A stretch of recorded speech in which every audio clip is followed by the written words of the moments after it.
महायुतीमध्ये कोकणामधील स्थानिक स्वराज्य संस्थांच्या जागेवरच्या पेचाच्या संदर्भात शिवसेनेचे नेते आणि उमेदवारीसाठी चर्चेत असलेले राजन साळवी यांनी या सगळ्याविषयी नेमकं काय म्हटलंय बघूया। शिवसेनेचे मुख्यमंत्री एकनाथ शिंदे साहेब हे आमचे सर्वोच्च नेते आहेत। त्यांनी मला आतापर्यंत संघटना बांधणीसाठी धाराशिव जिल्हा दिला, त्यात चांगलं यश मिळवून दिलं।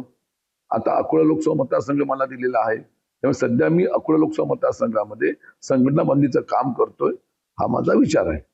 तुमचा जरी तिथे क्लेम जरी असला तरी राष्ट्रवादीच्या अनिकेत तटकरेंचं नाव तिथे सुरू आहे आणि त्यांच्या वडिलांचा म्हणजे सुनील तटकरेंचा एक मोठा आग्रह त्यांच्या मुलाच्या नावासाठी अशी चर्चा आहे। कोकण स्थानिक स्वराज्य संस्थेची निवडणूक जाहीर झालेली आहे, त्यामध्ये रत्नागिरी, सिंधुदुर्ग, रायगड असे 3 जिल्हे येतात। माझ्या माहितीप्रमाणे जवळजवळ 640च्या आसपास मतदार आहेत आणि त्या जिल्हा परिषद सदस्य, नगरसेवक जे मतदार आहेत, स्वीकृत सदस्य, सभापती त्यात मतदार आहेत। त्यामध्ये आपण क्रमवारी पाहिली तर त्यामध्ये जवळजवळ 236 हे जिप आणि नगरसेवक असे मतदार हे शिवसेना पक्षाचे आहेत।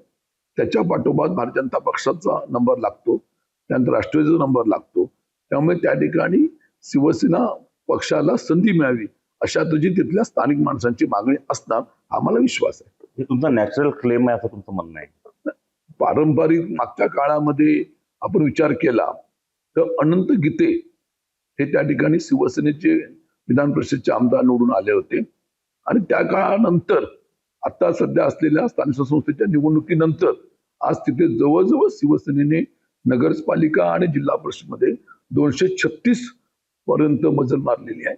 त्यामुळे तिथल्या शिवसेनेची स्थानिक मंडळी, आम्ही स्वतः स्थानिक मंडळी, हा मतदारसंघ शिवसेनेला मिळावा अशा तऱ्हेची आमची एकनाथ शिंदे साहेबांकडे विनंती राहणार आहे। पण त्यानंतर एकनाथ शिंदे साहेब जो निर्णय घेतील, जो उमेदवार देतील त्याला निवडून आणणार, हा मला विश्वास आहे। एबीपी माझा, उघडा डोळे बघा नीट।